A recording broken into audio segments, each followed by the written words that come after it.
एक एक ये सॉन्ग है भजहु रे मन। भजहु रे मन, तो उसको हम लोग गाएंगे। तो स्टार्ट करते हैं।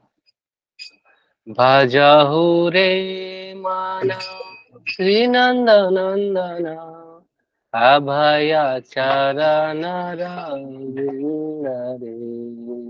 भजहु रे मन श्री नंद नंदन, अभय चरण रविंद्र रे।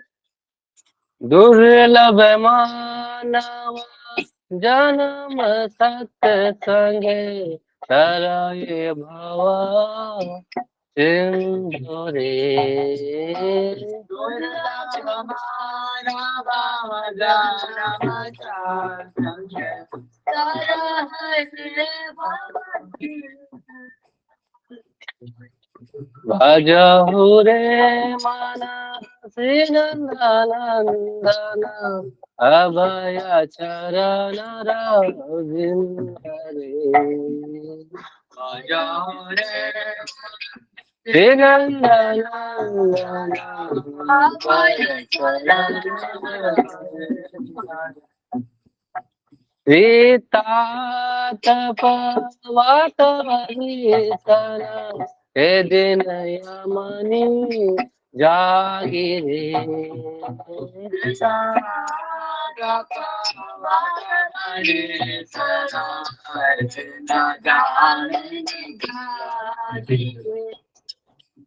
सीता तपवत हरिशन, हे दिन यमनी जागिरे।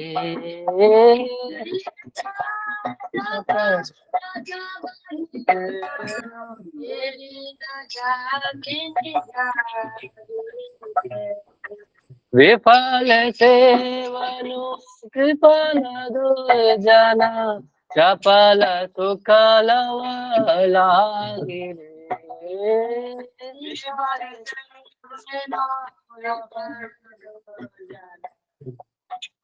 चपल सुख लागिरे। भजहु रे मन श्री नंदन, अभय चरण रविंद्र रे।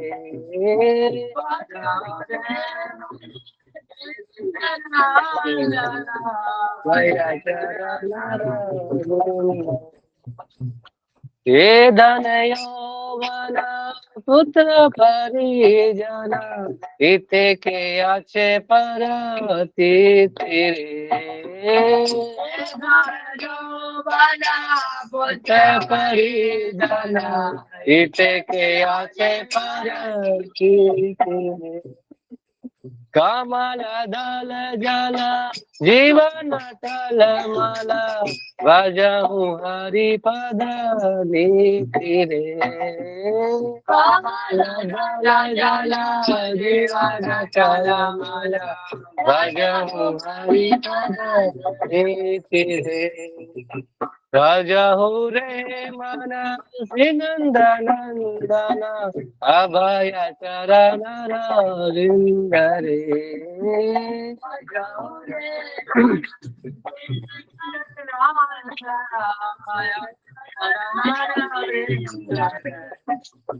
श्रवण कीर्तन स्मरण वंदन, पाद सेवन दास रे।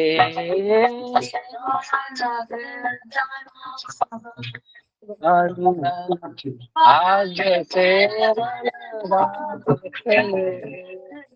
पूजन सखी जन आतनिये जन, गोविंद दास अभिलाष रे।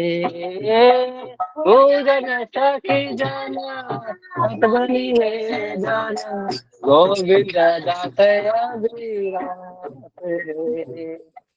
भजहु रे मन श्री नंदन, अभय चरण रविंद्र रे।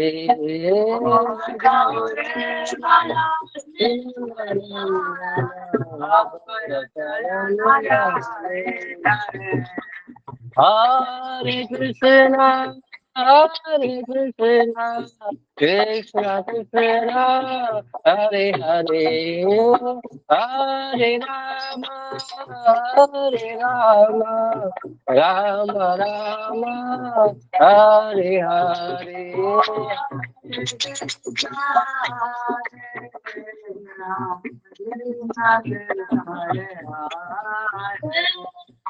Hare Rama, Hare Rama, Rama Rama, Hare Hare.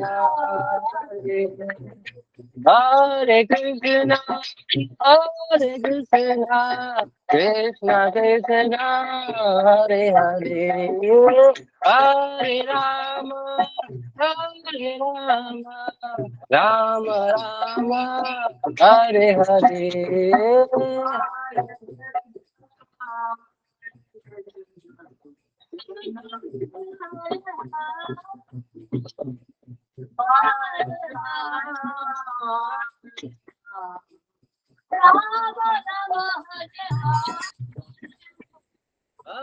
Hare Krishna, Hare Krishna, Krishna Krishna, Hare Hare, Hare Rama, Hare Rama, Rama Rama, Hare Hare.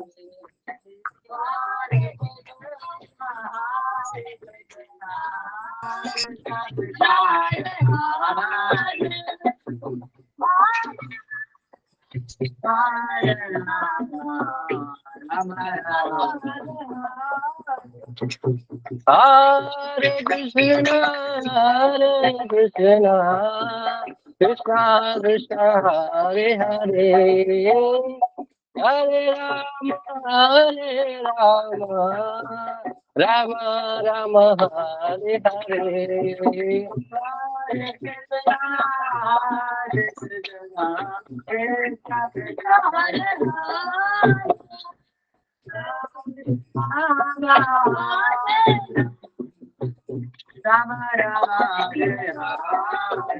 Jayo Radha Raman, Radha Raman, Radhe Raman, Radhe, Jayo Radha Radha Madhava Radhe.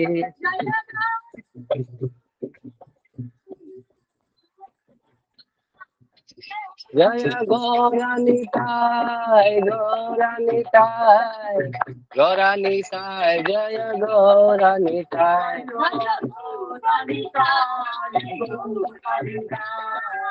Gauranitai, Jaya Gauranitai, Jaya Jaya Prabhupada, Prabhupada, Prabhupada, Jaya Jaya Prabhupada, Jaya Prabhupada.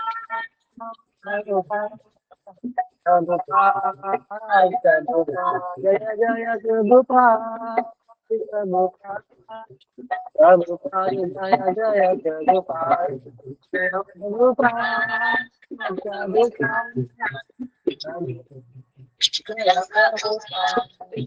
जय प्रभुपाद।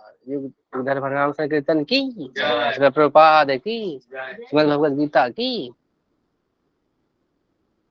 हरे कृष्णा। तो थोड़ी देर में हम class start करते हैं।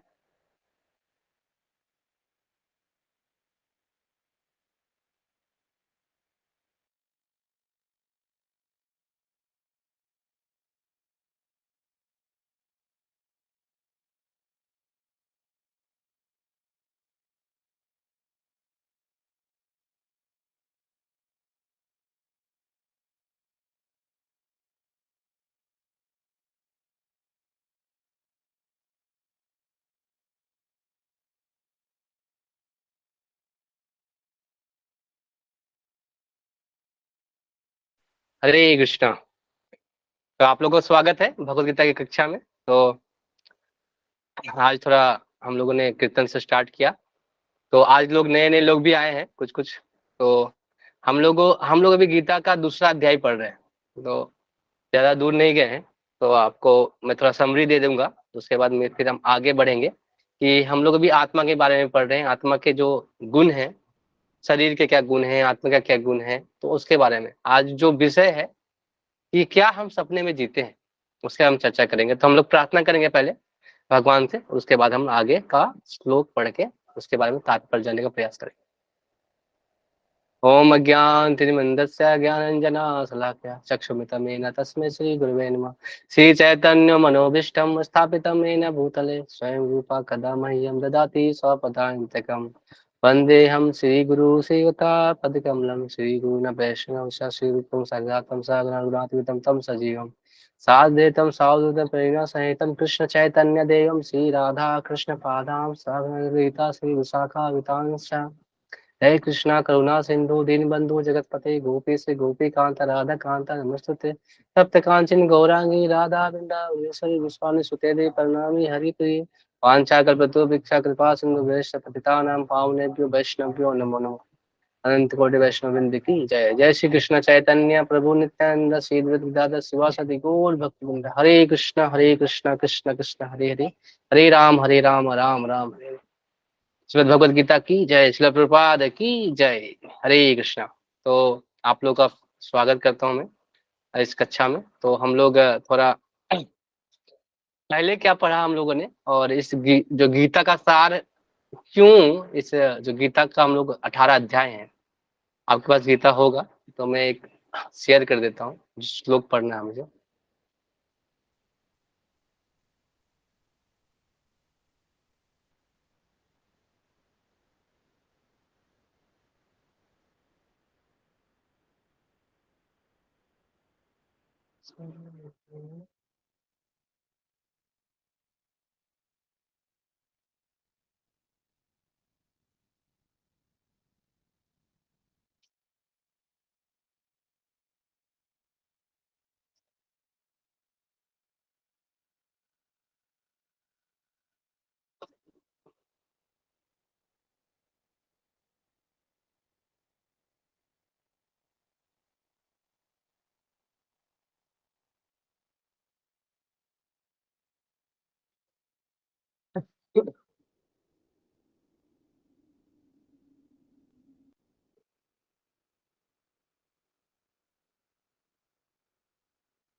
एक second रुके, थोड़ा मैं निकाल के देता हूँ। थोड़ा सा वेट।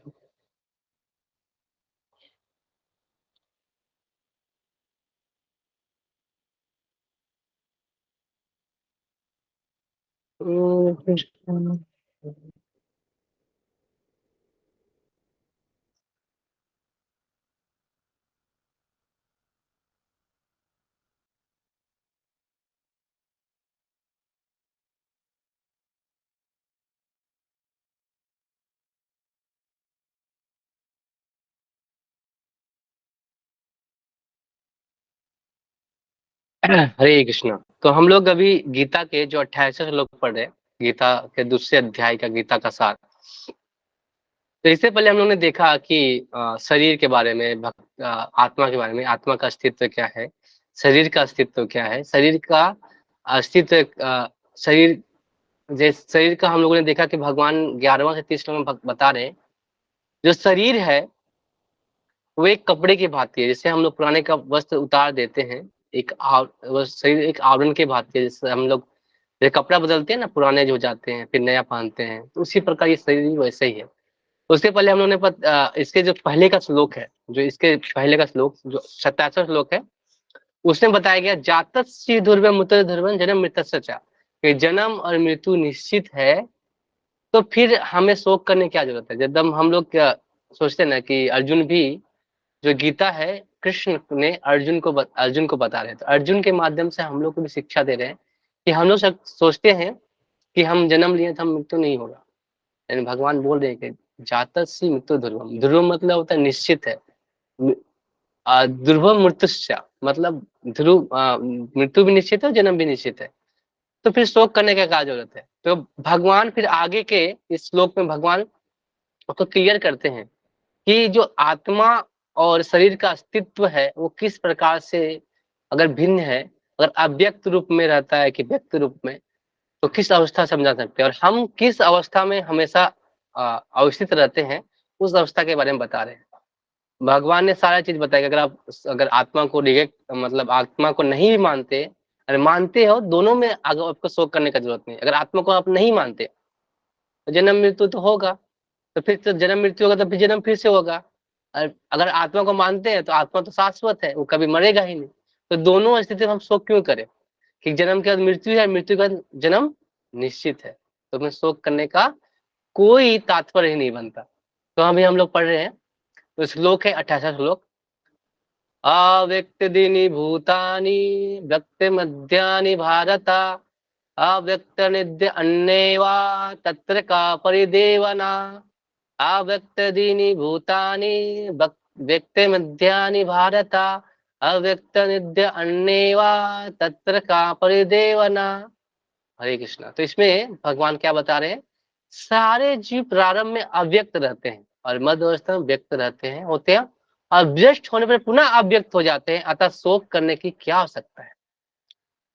तो इसका मतलब क्या बता रहे हैं कि जितने भी जीव हैं, जैसे कि ये ब्रह्मांड भी उत्पन्न होता है एक रूप में।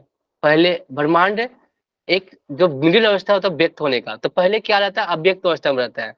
क्या रहता है कि जो ब्रह्मांड जो उत्पन्न होता है वो महाविष्णु के, जब महाविष्णु सांस लेते हैं तो सारे ब्रह्मांड उनके अंदर आ जाते हैं।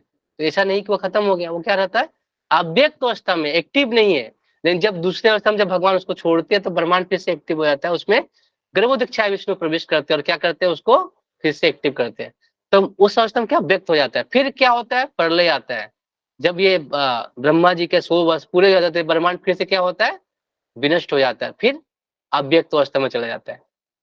तो क्या हो रहा है, बीच में सिर्फ व्यक्त अवस्था मतलब क्या हो रहा है, जन्म, और उसके मतलब एक फर्स्ट अवस्था प्रारंभ है और लास्ट में क्या हो रहा है, अव्यक्त अवस्था में हो रहा है। तो अगर हम ऐसी स्थिति माने कि हमारा स्थिति ऐसा है कि हम क्या हो रहे हैं, शुरू में अव्यक्त अवस्था में रहते हैं, फिर क्या होते हैं, बीच में व्यक्त अवस्था में आते हैं और पुनः फिर हम अव्यक्त हो जाते हैं, तो फिर शोक, इसमें भी शोक करने की आवश्यकता नहीं है।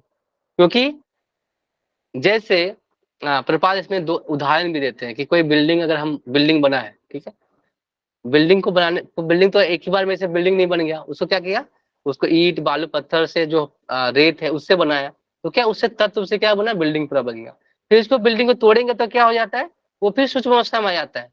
फिर हम चाहेंगे तो उस चीजों से हम क्या फिर से बिल्डिंग बना सकते हैं। तो क्या हो रहा है, व्यक्त और अव्यक्त, अव्यक्त और व्यक्त ऐसे स्थिति चलते आ रहा है। तो इसमें प्रपात ने तात्पर्य में लिखा है, ये स्वीकार करते हैं कि दो प्रकार के दार्शनिक है, मतलब इस जगत में मतलब दो प्रकार के दार्शनिक है, जो आत्मिक, जो एक पहला क्या करता है, आत्मा के अस्तित्व को मानता है, और दूसरा क्या है, आत्मा के अस्तित्व को नहीं मानता। तो दोनों दशा में भी शोक करने का जरूरत नहीं। अगर वो आत्मा को अस्तित्व को जो मानता है उसको बोलते हैं वेदांतवादी नास्तिक, मतलब वो नास्तिक है लेकिन क्या है, वेदांतवादी है। जैसे जो बुद्ध है वो क्या बोलते हैं, निर्वाण होता है, मतलब क्या बोलते हैं, मुक्त हो जाते हैं हम शून्य में चले जाते हैं। तो दो तरह के दार्शनिक है हम जीवन में। अगर देखे, कोई वो लोग बोलते हैं ना कि जो आत्मा है एक ज्योति के रूप में, तो हम अगर जब विनष्ट हो जाते हैं, हमारा जब आत्मा निकल जाता है तो ज्योति के रूप में आ जाती है। तो वो क्या है, वो भी बता रहे, लेकिन वो अवस्था हमारी नहीं है, हम उस अवस्था के लिए नहीं बने। तो वो क्या है, ज्योति से, एक बोले ज्योति क्या है, और एक बोलते हैं कि नहीं, हम क्या है, हम अभी आत्मा के रूप में हम ही परमात्मा बन जाते हैं। तो ऐसा नहीं है। हम लोगों ने पिछले अध्याय में पढ़ा, पिछले श्लोकों में पढ़ा है कि आत्मा और परमात्मा दोनों अभिन्न है। गुणों में आपको लगेंगे कि सेम है, लेकिन वो क्या है, क्वालिटी, मतलब जो मात्रात्मक रूप में क्या है, परमात्मा ज्यादा है, उनकी शक्ति ज्यादा है, और जो आत्मा है वो उनकी शक्ति कम है। तो आत्मा और परमात्मा का, इसमें हमें क्या बता रहे हैं, आत्मा के बारे में पढ़ रहे हैं। तो आत्मा को भी मानने वाले दो ऐसे लोग हैं जो देखते हैं कि आत्मा के अस्तित्व को मानते हैं, आत्मा के अस्तित्व को नहीं मानते। तो अगर यदि हम तर्क के लिए इस नास्तिकवाद सिद्धांत को मान भी ले, तो वो भी शोक करने का कोई कारण नहीं। आत्मक पृथक अस्तित्व से भिन्न सारे भौतिक तत्व सृष्टि के पूर्व अदृश्य रहते हैं। मतलब जो आत्मा है, जिसे हम शरीर, हम अगर हमारा शरीर जब मृत्यु जाती है हमारी, तो हमारा शरीर क्या होता है, इस पंच महाभूत में जाकर मिल जाता है। तो आत्मा फिर से एक नए शरीर के लिए, अगर आपके जो कर्म है उसके अनुसार आपको एक नया शरीर प्राप्त होता है। तो जो ये जो आप देख रहे हैं ब्रह्मांड, वो भी मन बुद्धि अहंकार पंच महाधातु ऐसे ऐसे बना है। और हमारा शरीर भी वैसा ही है, सूक्ष्म शरीर में मन बुद्धि अहंकार, फिर हम जो पांच महाभूत से जो हमारा शरीर बना है, फिर कर्म इंद्रियां आती है। जो कर्म इंद्रियां क्या है, जो हमारी जो आंख है, नाक है, त्वचा है, जीभ है, ये कर्म इंद्रियां में आती है। तो क्या करती है, इस महाभूत से हमारे आत्मा का एक आवरण बनता है। जो हम कर्म करते हैं उसे हमारा शरीर बनता है। अगर आपका कर्म आपका अगर आपका मनुष्य जन्म का कर्म है तो आपको मनुष्य जन्म मिलेगा, नहीं तो अगर आपको दूसरी योनि भी मिल सकती है। ऐसा नहीं है कि आप अगर पाप पुण्य नहीं अगर करेंगे, आपको जैसा पुण्य रहेगा, जैसी कर्म रहेगी, वैसे आपको स्थिति मिलेगी। तो यहाँ पे बता रहे हैं कि कैसे पहले क्या उत्पन्न होता है। पहले आकाश आता है, स्पेस, आकाश उत्पन्न होता है, उसके बाद वायु उत्पन्न होती है उसी से, फिर वायु से अग्नि, अग्नि से फिर जल, जल से पृथ्वी उत्पन्न हो जाती है। तो ये पांच जो चीज है महाभूत, वो हमारा शरीर ऐसे ही बनता है। तो जैसे हम लोग पांच महाभूत के बारे में समझ जाते हैं, मतलब चार समझ जाते हैं, चार की हमारे शरीर में जैसे वायु है, अग्नि है जो पेट जठराग्नि है, और जल भी हमारे अंदर, और हमारे अंदर पृथ्वी मतलब हमारी मिट्टी से जो भौतिक शरीर बना है। लेकिन आकाश कैसे हमारे अंदर, वो कैसे हम जानेंगे। आकाश का हम ऐसे समझ सकते हैं उदाहरण से, जैसे स्पेस होता है। जैसे आप एक कहीं भीड़ के इलाके में खड़े हैं, भीड़ में खड़े होते हैं, तो कैसा लगता है, स्पेसियस नहीं लगता, लगता है कि घुटन होता है। लेकिन जब स्पेस होता है तो क्या होता है, हमें क्या होता है, एक एक फीलिंग, अच्छी अच्छी फीलिंग आती है। तो स्पेस वही हमारा जो एक आकाश वाला स्पेसियस जो स्पेस है ना हमारे शरीर के, तो वो स्पेस के रूप में काम करता है। तो वही वही पहले आकाश होता है, फिर वायु, फिर ऐसे अग्नि, स्पेस में हमारा सारा कुछ उसमें मिलके ऐसे बनता है, हमारा शरीर प्राप्त होता है। तो अगर हमको इसको ध्वस्त कर दिया, फिर जब जब जैसे ये शरीर खत्म हो जाता है तो क्या होता है, जैसे हम लोगों ने विज्ञान में पढ़ा है ना, लॉ ऑफ एनर्जी कंजर्वेशन का, कि जो क्या होता है, जो ऊर्जा है, energy never never be created, nether be never be created, never converted and nether be destroy. होता है ना कि उसको ना हम क्रिएट कर सकते हैं, ना उसको हम बदल सकते हैं, क्या कन्वर्ट कर सकते हैं, लेकिन वो क्या करती है, कभी खत्म नहीं हो सकती है ना। आप लोग साइंस में पढ़ेंगे शक्ति संरक्षण का नियम। तो उसी प्रकार हमारा भी है कि हमारा एनर्जी क्या होता है, हमारा जो आत्मा अभी क्या है, पहले अब आत्मा अव्यक्त रूप में ही रहती है, लेकिन जब व्यक्त रूप में आना होता है तो हमारा शरीर धारण करके व्यक्त रूप में आती है। फिर जब इसका समय समाप्त हो जाता है फिर अव्यक्त हो जाती है।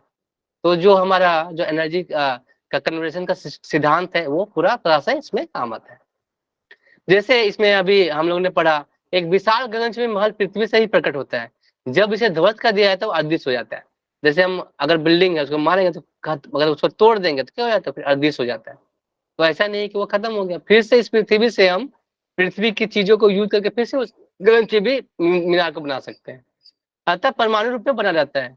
तो यही सिद्धांत है, शक्ति संरक्षण का नियम।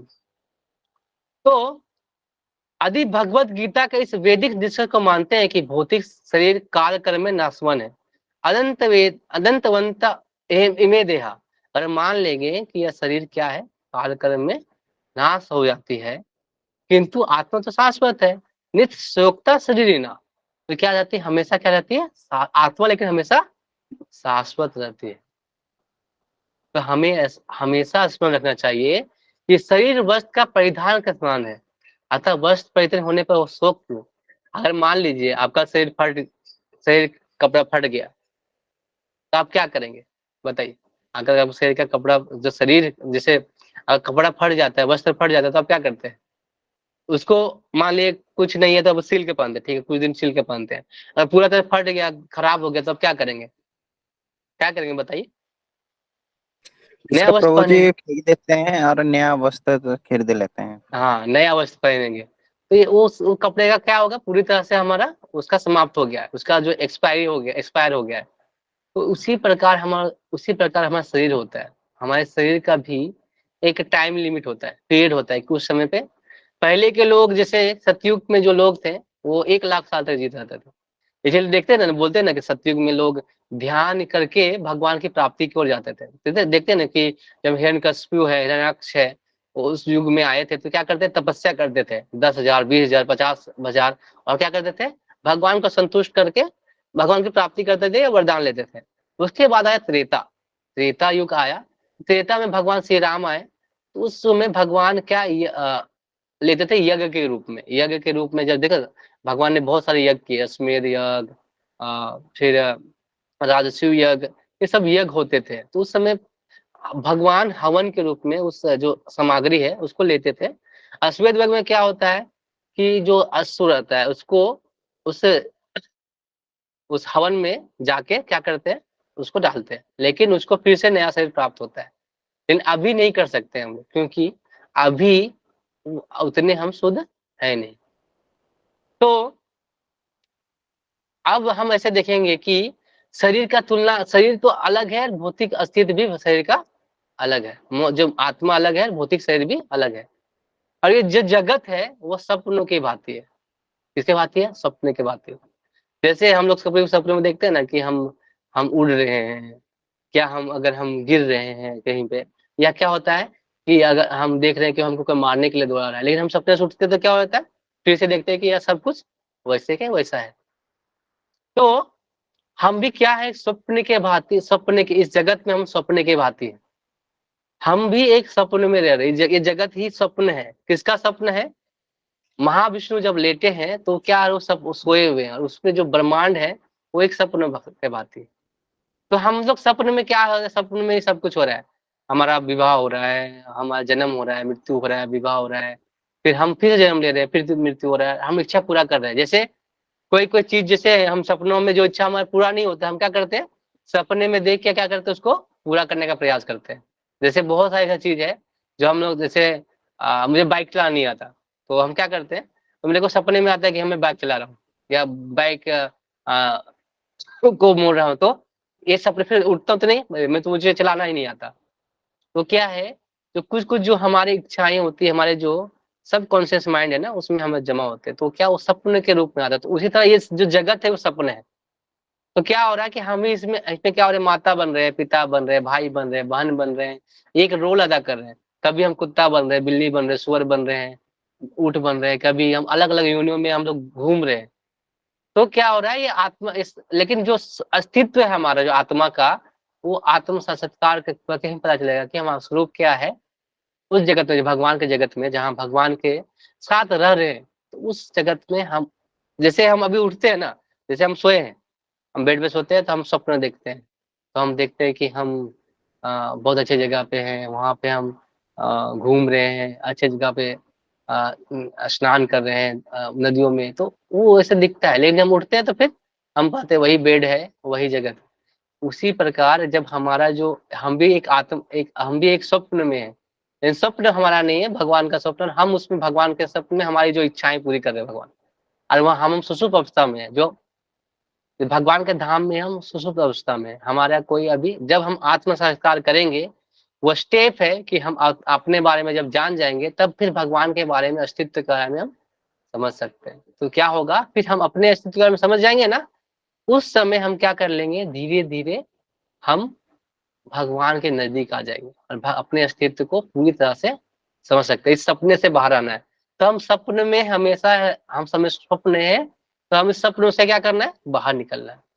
तो जो ये सपन है हमेशा चल रहा है, अभी अभी हम सपन में, हम क्या मान रहे हैं कि हम इंसान हैं, हम किसी के पुत्र हैं, किसी के पौत्र हैं, किसी के बहन हैं, भाई हैं, किसी के पति हैं, किसी के कुछ है, तो अलग अलग अलग पोस्ट में है। तो ये सब हम समझ रहे हैं, लेकिन क्या ये आत्मा, क्या ये क्या कर रहे हैं, हम सपनों में जी रहे हैं। तो हमारा जो स्वप्न से हम कब उठेंगे, जब हम समझ पाएंगे कि हमारा स्वरूप क्या है, आत्मा का स्वरूप क्या है, हमारा संबंध भगवान से कैसे है। तो इसमें अर्जुन को ये क्लियर कर रहे हैं, भगवान साफ से बोल रहे, क्लियर कर रहे हैं कि देख अर्जुन, तुम अगर आत्मा का अस्तित्व को नहीं मानते हो, तो मैं भी बता रहा हूँ, आत्मा का अस्तित्व को मानते हो तो भी बना रहा हूँ। तो ये जो जो पहला जो उनका जो क्वेश्चन था ना अर्जुन का, कि मैं 100 जन को मारूंगा, कंपेशन जो आ रहा था, तो उसको ज्ञान के माध्यम से भगवान क्या कर रहे हैं, उसको दूर करने का प्रयास कर रहे हैं। तो हमें इसे समझना चाहिए कि आत्मा का अस्तित्व को को या ना माने या शरीर नाश के लिए शोक करने का कोई कारण नहीं है। तो अगर हम अस्तित्व को माने या ना माने तो शरीर का कोई शोक भी हो, शरीर का नाश भी हो जाए, शोक करने का हो सकता, क्योंकि हम जानते हैं कि शरीर जन्म होगा तो मृत्यु होगा, मृत्यु होगा जन्म होगा, तो अव्यक्त होगा, व्यक्त होगा, फिर व्यक्त होगा। तो कोई भी परिस्थिति में क्या है, उनको एक नया रूप प्राप्त होने ही वाला, व्यक्त रूप में आएगा ही, तो हमें क्यों करना इतना शोक। तो कृष्ण इनके इससे भी क्या कर रहे हैं, भगवान को मतलब कृष्ण भगवान कृष्ण अर्जुन को ये समझाने का प्रयास करें कि तुम युद्ध करो, तुम वध करो, कोई दिक्कत नहीं है कि शरीर कभी शरीर का नाश होता है, आत्मा तो हमेशा, अगर इसलिए नहीं भी मान रहे हो तो फिर आत्मा भी नया नया जीवन मिलेगा, नया शरीर प्राप्त होगा, नया। अगर तुम आत्मा के अस्तित्व को नहीं भी मानते तब भी नहीं, तुम भी सोचने की जरूरत नहीं, क्योंकि व्यक्त अव्यक्त हो जाएगा, फिर कुछ देर व्यक्त हो जाएगा। तो ये चीज अर्जुन के माध्यम से हमको ही बता रहे कि हम अगर हम शरीर के प्रति ज्यादा से ज्यादा हम क्या कर रहे हैं, उसके प्रति आसक्त हैं, तो भगवान के जो आत्म संस्कार की ओर नहीं बढ़ सकते। हरे कृष्णा। तो हमें शोक करने की कोई आवश्यकता नहीं। हरे बोल। तो किसी का कोई क्वेश्चन या कुछ पूछना है, कुछ बोलना है? हरे कृष्णा। प्रभु जी, हाँ हाँ एक्चुअली प्रभु जी, हाँ। श्री कृष्ण अर्जुन को कितना दिन दिए थे शिक्षा ज्ञान? हाँ बताता हूँ मैं। ये भगवान ने 45 मिनट बताया था गीता, बस 45 मिनट भगवान ने जब युद्ध से पहले अर्जुन को गीता सुनाई थी, 45 मिनट में।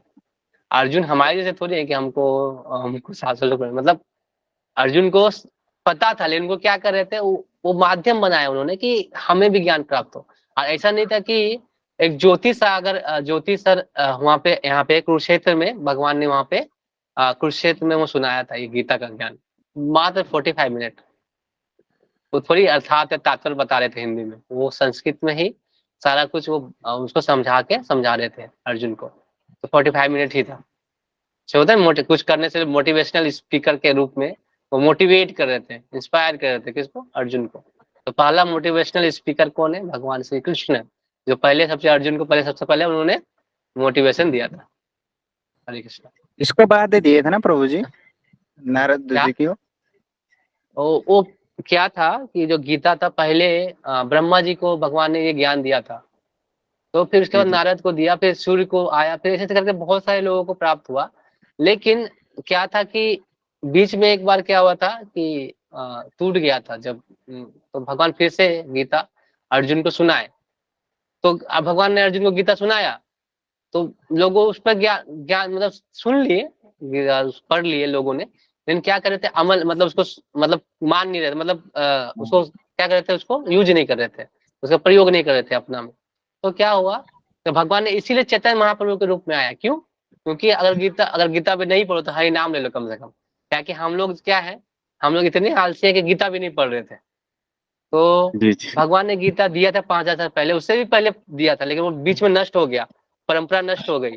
तो फिर भगवान ने फिर से वो अर्जुन को दिया। फिर धीरे धीरे हमारे गुरु परंपरा में जो आया है, तो हमारे पास बहुत सारे गुरु परंपरा, जब फर्स्ट चैप्टर पढ़ोगे, चैप्टर जब पढ़ते तो उसमें गुरु परंपरा दिया गया है, कैसे कैसे ब्रह्मा जी, नारद, सूर्य, ऐसे करके बहुत सारे लोग हैं हमारे गुरु परंपरा में आते हैं। तो इसीलिए ज्ञान ऑथेंटिक है। अगर शास्त्र को अगर पढ़ना चाहते हैं तो हमें उस परंपरा में पढ़ना चाहिए, अगर नहीं पढ़ेंगे तो फिर हम भटक जाएंगे। हरे कृष्ण। हरि बोल। अगला सवाल। ओके। हरे हरे कृष्ण। हरे कृष्णा हरे कृष्णा, कृष्ण कृष्ण हरे हरे, हरे राम राम राम हरे हरे। श्रीमद् भगवद गीता की जय, श्रील प्रभुपाद की जय। हरे कृष्ण प्रभु। हरे समय कृष्ण समय। प्रभु जी। हरे कृष्ण। हरे कृष्ण।